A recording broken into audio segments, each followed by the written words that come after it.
matchups, and let's start with the Sugar Bowl matchup between number 2 Washington and number 3 Texas. Guys, this matchup is primed to be one of the most exciting matchups in college football semifinal history.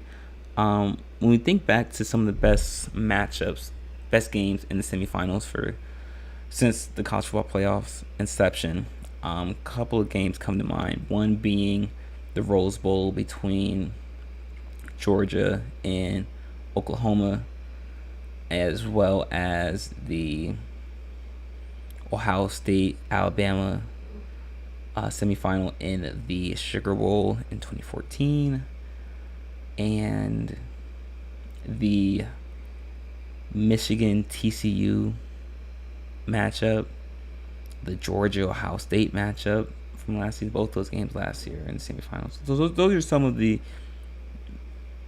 best college football semifinal matchups that we've seen.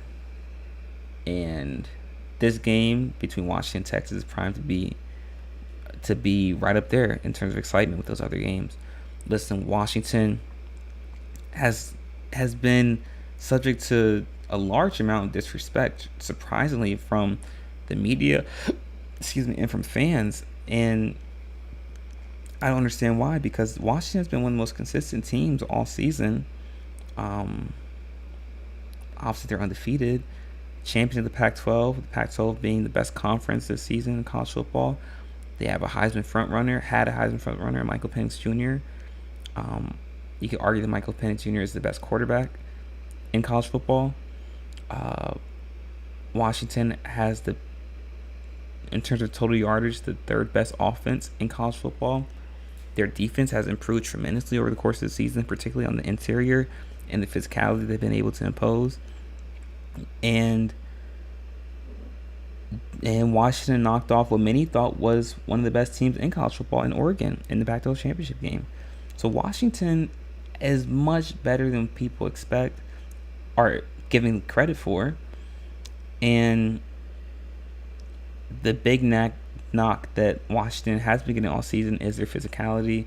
But like we said, when Washington played Oregon State, we talked about how this is going to be a good test to see how physical Washington truly is, and we saw that Washington is physical. They can line up and go toe to toe with some of the most physical teams in college football, and they did against Oregon.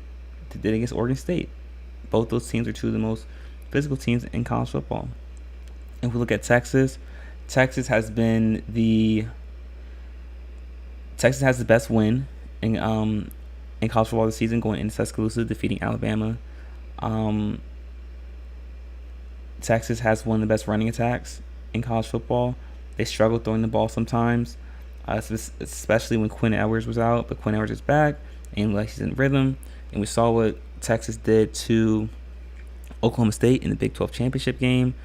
We know that Texas does struggle in the secondary, and with them going up against perhaps the best receiving core in Washington, led by Rome Odunze, it's going to be interesting to see how Steve Sarkisian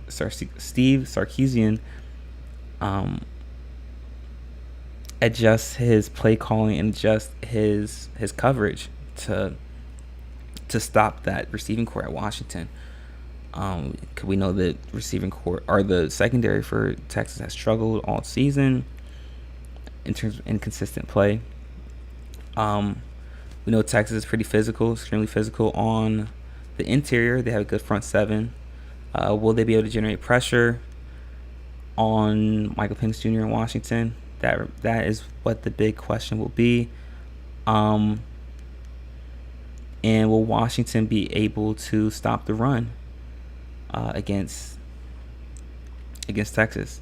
Listen, Washington has a great secondary, amazing secondary. That's the highlight of their defense, while Texas has a great interior, highlight of their defense, which is why I think this is going to be a high-scoring game, because neither team really plays into what the other team does. Both teams will be able to exploit the deficiencies of the other team's defense, which is why I think this is going to be a high-scoring game. I actually have this game going into overtime, and I do think it's going to be a close game throughout. Neither team is going to jump out to any more than a 10-point lead. They're not going. Neither team is going to jump out to any more than a 2-possession game or 1-possession game. 1-possession lead. I'm sorry. And this is going to be an extremely exciting game. The winner of this game is going to win 34-30, and obviously go on to play in the national championship. And Washington is going to win this game. Washington is finally going to show the country on a national stage that they have been the most consistent team, top to bottom, throughout the year, which they have been. And they're going to show the country that they are much more physical than people expect, which they are, and that they have perhaps the best quarterback in college football, which they do, and Michael Penix Jr.